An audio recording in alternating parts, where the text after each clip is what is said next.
Assalamualaikum warahmatullahi wabarakatuh. Perkenalkan, nama saya Ratnawati dengan NPM 2024000158 dari Lokal 2 C Reguler. Di video ini saya akan menjelaskan materi tentang cara mengupayakan atau mengoptimalkan peluang dari faktor keadilan eksternal.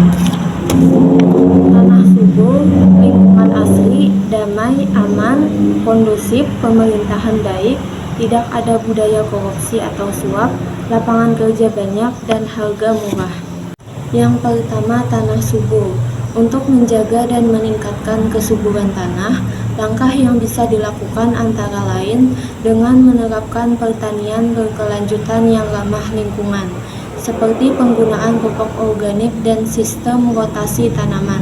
Selain itu, perlu dilakukan konservasi lahan pertanian dengan mencegah alih fungsi lahan secara berlebihan, serta menjaga kualitas air dan tanah dari pencemaran limbah. Yang kedua, lingkungan asri. Lingkungan yang asri bisa diwujudkan dengan menjaga kebersihan lingkungan secara kolektif, memperbanyak ruang terbuka hijau seperti taman dan hutan kota, serta menanam pohon di area-area kosong. Selain itu, penting untuk mengelola sampah rumah tangga dan industri secara terpadu dengan cara mendaur ulang dan mengurangi penggunaan plastik sekali pakai. Yang ketiga, damai.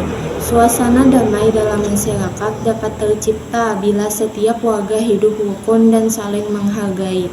Untuk mewujudkannya, perlukan penguatan nilai-nilai toleransi, pendidikan karakter di sekolah, dan pemberdayaan tokoh masyarakat agar bisa menjadi penengah bila terjadi konflik. Pemerintah juga harus hadir dalam menyelesaikan permasalahan sosial secara adil dan transparan. Keempat, aman. Keamanan wilayah dapat ditingkatkan dengan mengaktifkan sistem keamanan lingkungan seperti ronda malam atau siskamling. Selain itu, aparat keamanan perlu diberdayakan untuk bertindak cepat dan tepat terhadap tindak kejahatan. Penerangan jalan, sistem CCTV, dan pelibatan masyarakat dalam menjaga keamanan juga sangat membantu menciptakan lingkungan yang aman. Kelima, kondusif. Kondisi masyarakat yang kondusif berarti suasana yang mendukung aktivitas positif tanpa gangguan.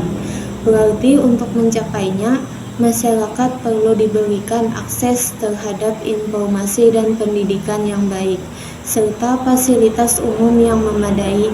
Pemerintah setempat harus hadir dalam bentuk pelayanan publik yang cepat, adil, dan tidak diskriminatif agar warga merasa nyaman dan produktif.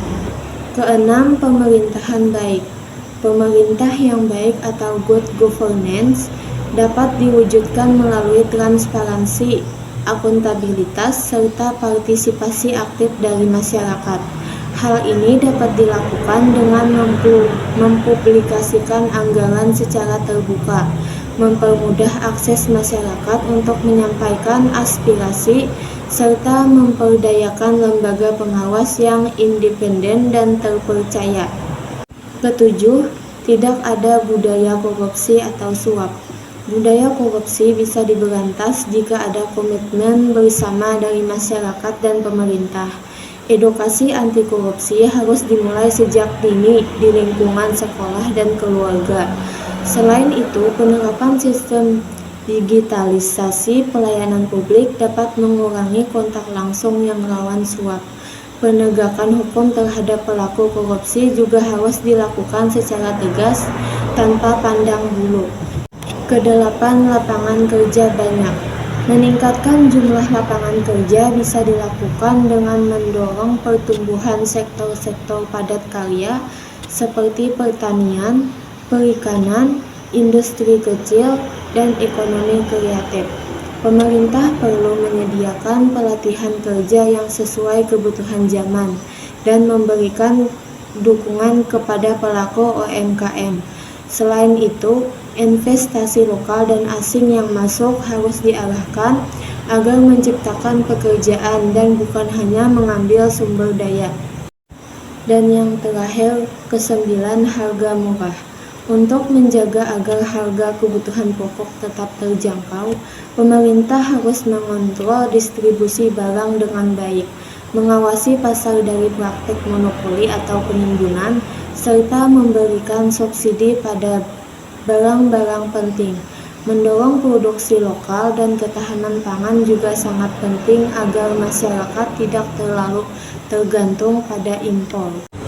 Untuk menciptakan lingkungan yang ideal seperti yang digambarkan dalam kuadran eksternal, yakni tanah yang subur, lingkungan yang asri, suasana yang damai dan aman, pemerintahan yang baik tanpa korupsi, serta ekonomi yang stabil dengan banyak lapangan kerja dan harga yang terjangkau. Diperlukan upaya bersama antara pemerintah, masyarakat, dan sektor swasta. Langkah-langkah strategis seperti pelestarian alam, penguatan nilai-nilai sosial, peningkatan pelayanan publik, serta pemberdayaan ekonomi lokal harus dilakukan secara terencana dan berkelanjutan. Dengan komitmen dan kerjasama yang solid, harapan menuju masyarakat yang sejahtera, adil, dan berdaya saing tinggi bukanlah hal yang mustahil untuk dicapai. Sekian dari saya. Wassalamualaikum warahmatullahi wabarakatuh.